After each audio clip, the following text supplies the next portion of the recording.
Ok, donc on est au Château Barguin et ce qu'on voudrait faire, c'est expliquer donc l'anatomie d'un pied de vigne. Donc, c'est là, si vous voulez, par exemple, si on a le tronc. Voilà, le pied de vigne dans son intégralité. Là, on va commencer par en bas. Oui. Ici, on distingue une petite boursouflure. C'est la zone de la zone de Le porte-greffe ou... oui, Oui. enfin, le porte-greffe se trouve en dessous. Oui. Et ici, voilà, c'est la zone de griffage. Ah oui, d'accord. Et ici, c'est donc le greffon qui a été le greffon de Merlot qui a été greffé à cette zone-là sur le porte-greffe. D'accord. Donc, si on lève les yeux, on voit qu'il y a deux bras. Et puis, sur ces deux bras, on a laissé deux astes. Ce qu'on appelle des astes, vous voyez, c'est cette grande baguette là qui Oui. est attachée sur le fil de palissage. Il y en a Oui. une de chaque côté. D'accord. Et c'est ce qui a été laissé à la taille l'année dernière. Donc il y avait des bourgeons ici, vous voyez. Des bourgeons, des bourgeons ou des yeux aussi, des c'est la yeux, même chose. oui, c'est ça, on peut appeler ça aussi des yeux, qui ont donné des tiges.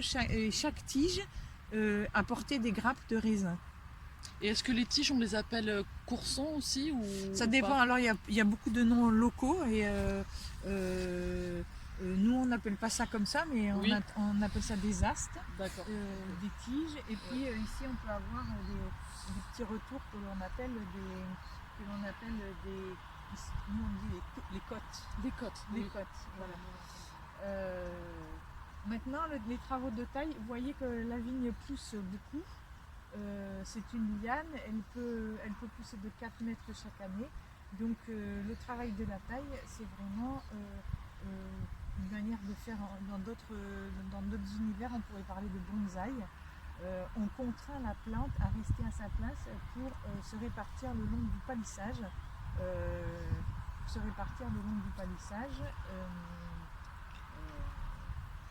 Voilà, de façon à ce que les feuilles soient bien étalées et surtout les grappes de raisin soient bien étalées, oui. Aussi les unes à côté des autres, et de façon à ce qu'elles soient caressées par le soleil, par oui. Le vent, de manière à ce que l'humidité sorte le plus vite possible, oui. Qu'elles ne stagnent pas et que les raisins arrivent après à bonne maturité.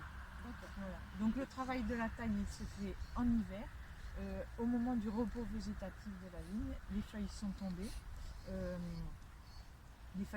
C'est le signe que la plante est rentrée en dormance. D'accord. Voilà. Donc en hiver, on peut commencer de novembre jusqu'à mars à peu près? Oui, voilà, oui. C'est ça. Ouais. En général, on a toujours beaucoup de choses à faire au chai encore en novembre.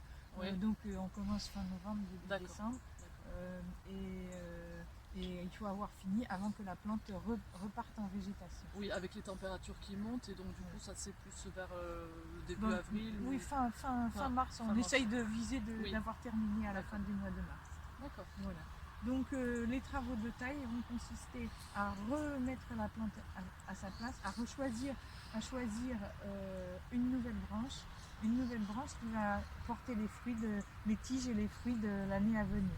Et à préparer aussi le travail de l'année d'après, puisqu'on va toujours chercher à recentrer le pied sur lui-même, puisqu'il a toujours tendance à s'allonger au fur et à mesure, et que les tiges, les bourgeons, en fait, il faut que on se reprenne toujours au moment de la taille sur une tige d'il y a 2 ans, oui. De façon à ce que dans les bourgeons, il y ait les promesses de grappes. D'accord. Voilà.